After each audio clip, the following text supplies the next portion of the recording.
untuk menjajah dengan lebih dalam untuk mengetahui apakah itu pap smear, suka untuk saya menjelaskan sedikit mengenai sistem reproduktif seorang wanita.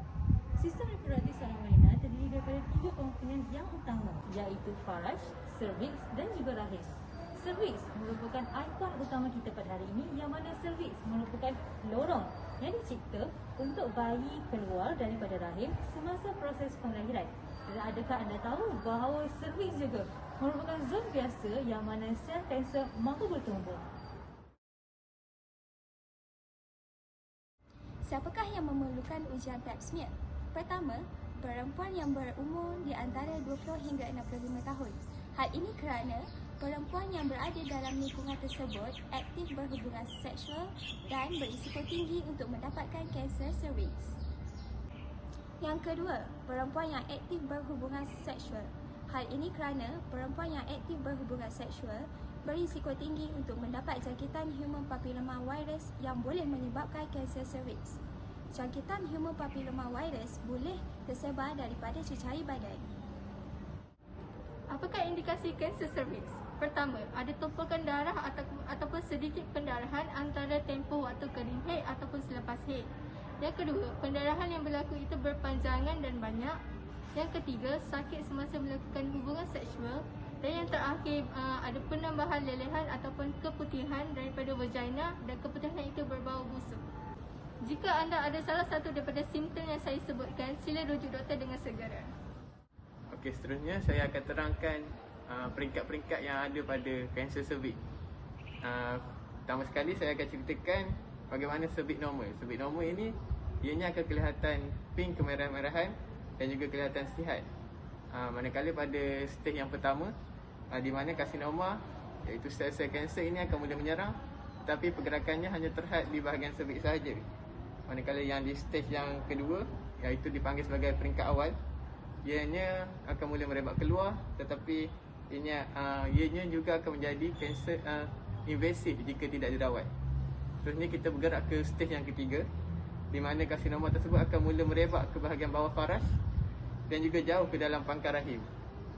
Dan akhir sekali yang paling iaitu yang paling teratas, iaitu stage yang keempat, di mana kanser ini akan mula merebak keluar daripada kawasan rahim dan juga faraj dan akan merebak ke dalam kawasan lain di badan kita. Okey, seterusnya kita hendaklah tahu apakah persediaan yang perlu dilakukan sebelum ujian pap smear dilakukan. So, jika ujian dilakukan dalam masa 2 hari, puan hendaklah elakkan dusik ataupun mencuci bahagian faraj dengan air ataupun cecair lain. Seterusnya, hendaklah elakkan ubatan faraj ataupun krim. Elakkan hubungan seksual antara suami isteri. Elakkan penggunaan tampon dan elakkan krim pencegah kehamilan, gel ataupun sabun. Okay, jika anda puan disarankan untuk membuat janji temu semasa atau tidak kedatangan haid atau 5 hari selepas hari terakhir haid.